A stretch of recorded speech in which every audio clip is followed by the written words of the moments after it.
بسم اللہ الرحمن الرحیم۔ ہیپاٹائٹس بی اینڈ سی، کالا یرکان۔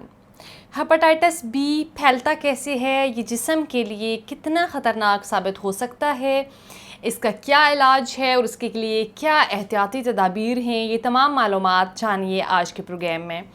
السلام علیکم ناظرین، امید کرتی ہوں آپ سب خیریت سے ہوں گے۔ ناظرین، آج کا پروگرام بھی ہیپاٹائٹس بی اینڈ سی پر ہے۔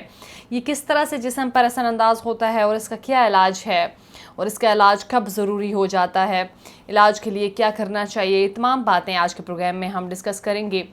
ہیپاٹائٹس بی ایک وائرس کا نام ہے جس سے جگر کو یہ بیماری لاحق ہوتی ہے۔ یہ وائرس جگر کو بہت حد تک ڈیمیج کر دیتا ہے۔ اب اگر بات کروں کہ یہ لگتا کیسے ہے، الکوہل کا بہت زیادہ استعمال بھی اس کی وجہ بن سکتا ہے۔ اس کے علاوہ کچھ کیمیکل اور وائرس بھی ہیں جو جگر کو مزید خراب کر دیتے ہیں۔ جگر انسانی صحت برقرار رکھنے کے لیے ایک اہم آرگن ہے۔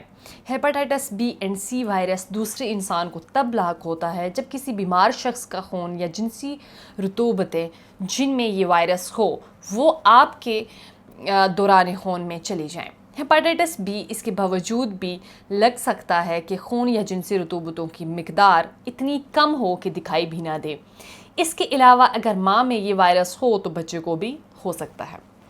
اب اگر اس کی کچھ علامات کا ذکر کریں تو ناظرین، زیادہ تر لوگوں میں کوئی نشانی یا کوئی علامت ظاہر نہیں ہوتی، انسان خود کو بیمار محسوس نہیں کرتا۔ یہ معلوم کرنے کا بہترین طریقہ یہ ہے کہ خون کا ٹیسٹ کروا لیے جائے۔ لیکن جن لوگوں کو علامات محسوس ہوں انہیں الٹی، بخار، کھانے کی چیزوں کا ٹیسٹ نہ آنا، جگر میں درد، یورین ڈارک کلر کا آنا، اس کے علاوہ جوڑوں میں درد، آنکھوں اور سکن کا رنگ پیلا پڑ جانا، یہ سارے سمپٹمز ہیں۔ اگلی اور ایک اہم بات کہ یہ وائرس جسم میں کیا کرتا ہے۔ ہیپاٹائٹس بی وائرس جگر کے خلیوں میں داخل ہوتا ہے اور جگر کو متاثر کرتا ہے۔ جسمانی امیون سسٹم اس وائرس کے خلاف لڑتا ہے اور مسلسل اس وائرس کے حملے کی وجہ سے جگر کو نقصان ہوتا ہے اور جگر کام کرنا چھوڑ دیتا ہے۔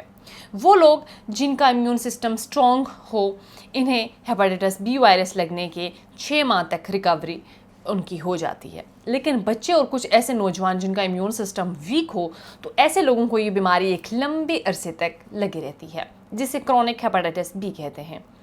یہ جگر کے لیے بہت زیادہ نقصان دہ ثابت ہو سکتا ہے، سیروسس اور جگر کے کینسر کا موجب بن سکتا ہے۔ اس میں خون کے ٹیسٹ کے ساتھ ساتھ بعض دفعہ فائبروسکین بھی کیا جاتا ہے جس سے پتہ چلتا ہے کہ جگر کو کس حد تک نقصان ہوا ہے اور اس کی شیپ میں کیا چینجز آئے ہیں۔ اگر جگر اس وائرس سے زیادہ متاثر ہو تو تب ایک ڈاکٹر اس کی ادویات استعمال کرواتے ہیں۔ لیکن بعض لوگوں کو ادویات کی ضرورت نہیں پڑتی، وہ اپنے روزمرہ کی روٹین کو تبدیل کر کے اس مرض سے خود کو بچا سکتے ہیں۔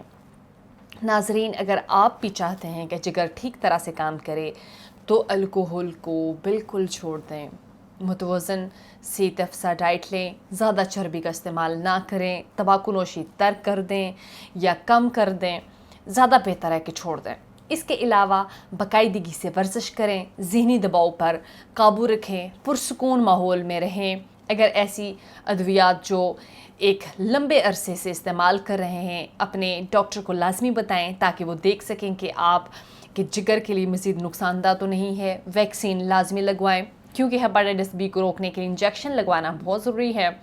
یہ وہ تمام احتیاطی تدابیر ہیں جن پر عمل کر کے اس مرض سے خود کو بچانے کے ساتھ ساتھ ہم اس وائرس کو مزید سپریڈ ہونے سے روک سکتے ہیں۔ تو ناظرین، یہ تھی ہماری آج کی ویڈیو، امید کرتی ہوں آپ کو پسند آئی ہوگی۔ اس ویڈیو کو اپنے دوستوں کے ساتھ اور عزیز و اقارب کے ساتھ لازمی شیئر کریں تاکہ وہ بھی اس معلومات سے فائدہ حاصل کر سکیں۔